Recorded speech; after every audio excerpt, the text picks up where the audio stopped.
नमस्कार। प्रादेशिक समाचार के साथ मैं पूनम करखेट्टा। पहले मुख्य समाचार। महागठबंधन के घटक दलों के बीच सीट शेयरिंग को लेकर बनी सहमति। कांग्रेस 7, झामुमो 5, राजद और सीपीआई एक सीट पर उतारेगा अपना प्रत्याशी। लोकसभा चुनाव में मतदान प्रतिशत बढ़ाने को लेकर कई स्तरों पर किए जा रहे प्रयास। कई स्थानों पर हस्ताक्षर अभियान और जागरूकता रैली का आयोजन। विधानसभा में नियुक्ति में गड़बड़ी मामले में उच्च न्यायालय ने न्यायाधीश विक्रमादित्य प्रसाद और एसजे मुखोपाध्याय आयोग की रिपोर्ट राज्य सरकार से की तलब। रांची के बरियातू स्थित बर्लिन अस्पताल की जमीन मामले में आईएएस अधिकारी की पत्नी प्रीति कुमारी और विधायक अंबा प्रसाद के करीबी पंकज नाथ से ईडी की पूछताछ जारी। और राजधानी रांची समेत राज्य के कई इलाकों में दोपहर बाद से रुक रुक कर हो रही है बारिश। 22 मार्च को साफ होगा मौसम। और अब समाचार विस्तार से। झारखंड में लोकसभा चुनाव को लेकर महागठबंधन के घटक दलों के बीच सीट शेयरिंग को लेकर सहमति बन गई है। सूत्रों से मिली जानकारी के अनुसार कांग्रेस पार्टी 7 सीट, झामुमो 5, राजद और सीपीआई एक सीट पर अपना प्रत्याशी खड़ा करेगा। इधर सीपीआई कोडरमा और राजद चतरा से अपना उम्मीदवार खड़ा करेगा। राज्य के मांडू विधानसभा क्षेत्र से भाजपा विधायक जेपी पटेल आज कांग्रेस पार्टी में शामिल हो गए। कांग्रेस के झारखंड प्रभारी गुलाम अहमद मीर ने उन्हें पार्टी की सदस्यता दिलाई। इस मौके पर झारखंड प्रभारी ने कहा कि जेपी पटेल के पार्टी में आने से झारखंड में कांग्रेस मजबूत होगी। गौरतलब है कि 2019 में झारखंड मुक्ति मोर्चा से निष्कासित किए जाने के बाद श्री पटेल भाजपा में शामिल हुए थे। अब लोकसभा चुनाव से ठीक पहले उन्होंने कांग्रेस का दामन थाम लिया है।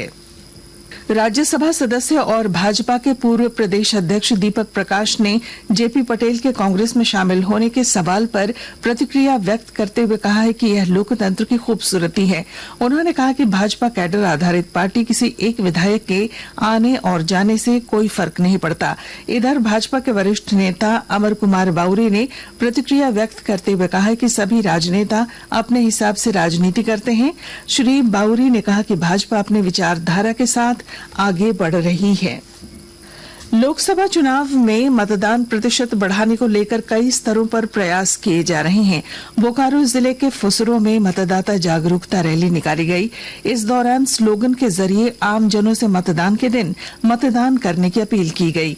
मौके पर स्कूली विद्यार्थियों ने चुनाव का पर्व देश का गर्व थीम पर मतदान दिवस पर अपने मताधिकार का इस्तेमाल करने के लिए नुक्कड़ नाटक का मंचन किया।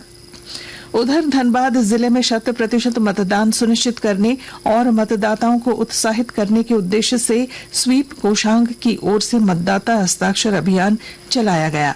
इस मौके पर उपायुक्त ने कहा कि कार्यक्रम का उद्देश्य लोकसभा चुनाव के दौरान मतदाताओं को जागरूक करना है। इधर जामताड़ा जिले के विभिन्न शिक्षण संस्थानों में भी कार्यक्रम का आयोजन कर मतदान के लिए लोगों को प्रेरित किया जा रहा है। झामुमो के वरिष्ठ नेता और विधायक मथुरा प्रसाद महतो ने कहा है कि सीता सोरेन के पार्टी छोड़ने से पार्टी पर कोई असर नहीं पड़ेगा। गिरिडीह में पार्टी कार्यकर्ताओं के साथ बैठक के बाद श्री महतो ने कहा कि झारखंड में 5 लोकसभा सीटों पर झामुमो चुनाव लड़ेगा।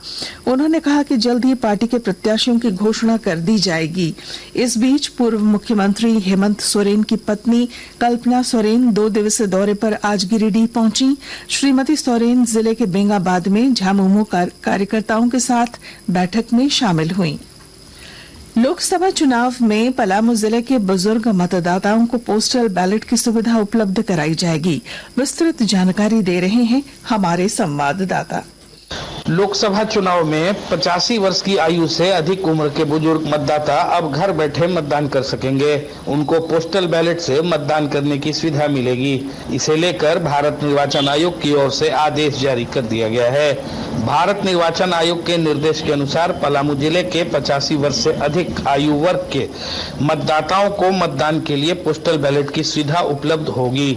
ऐसे मतदाता स्वेच्छा से पोर्टल बैलेट के माध्यम से निवास स्थल पर मतदान करने के लिए निर्धारित फॉर्म 12D में आवेदन कर सकते हैं। इससे उनको निवास स्थल पर ही मताधिकार का प्रयोग करने की सुविधा मिलेगी। जसप्रीत सिंह, आकाशवाणी समाचार, पलामू। आकाशवाणी के ताजा तरीन समाचारों के लिए आप हमारी वेबसाइट newsonair.gov.in पर लॉग ऑन कर सकते हैं। ताजा समाचार X handle @AIR news alerts और Facebook page All India Radio News पर भी उपलब्ध है।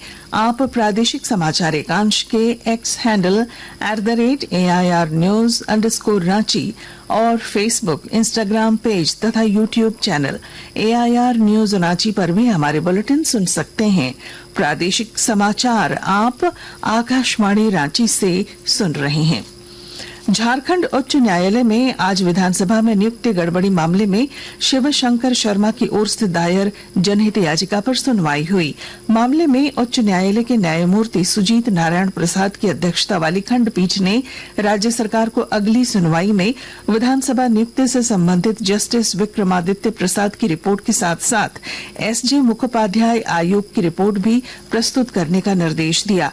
न्यायालय ने मामले की अगली सुनवाई के लिए 18 अप्रैल निर्धारित की है। इससे पहले न्यायालय ने सरकार से मौखिक तौर पर पूछा कि जब जस्टिस विक्रमादित्य प्रसाद कमीशन की रिपोर्ट आ गई थी तो फिर एक और नया आयोग क्यों बनाया गया। इस पर महाधिवक्ता राजीव रंजन की ओर से बताया गया कि जस्टिस विक्रमादित्य प्रसाद की रिपोर्ट में कई खामियां थीं और इस रिपोर्ट को 6 महीने के भीतर विधानसभा के पटल पर भी नहीं रखा जा सका था। बरियातू रोड स्थित बर्लिन अस्पताल की जमीन मामले में ईडी के अधिकारी आज IAS अधिकारी अविनाश कुमार की पत्नी प्रीति कुमारी से पूछताछ कर रहे हैं।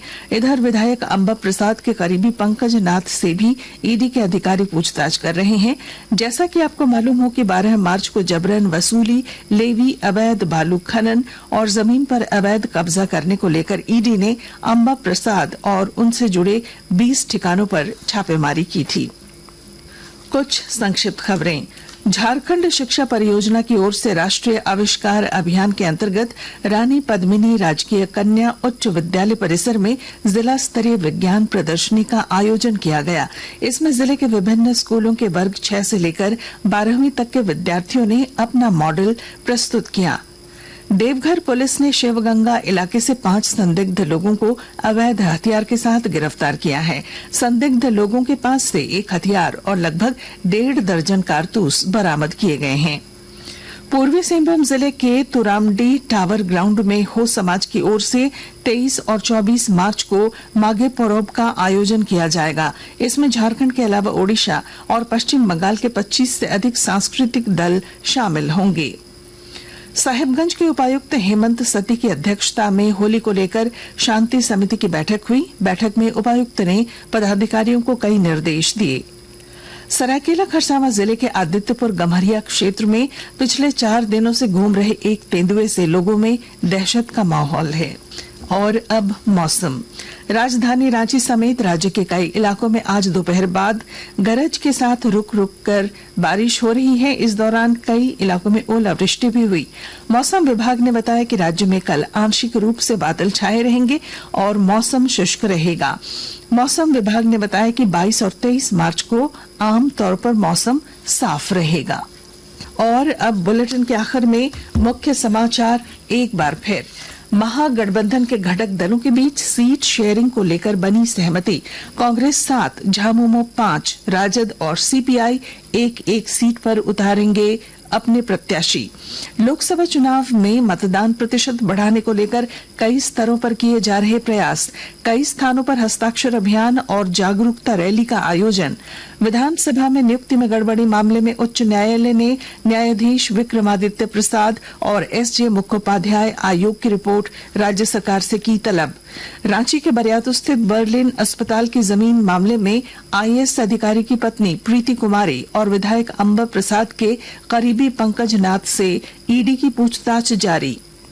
और राजधानी रांची समेत राज्य के कई इलाकों में दोपहर बाद से रुक रुक कर हो रही है बारिश। 22 मार्च को साफ होगा मौसम। और इसके साथ ही आकाशवाणी रांची से प्रादेशिक समाचार का ये बुलेटिन समाप्त हुआ। नमस्कार।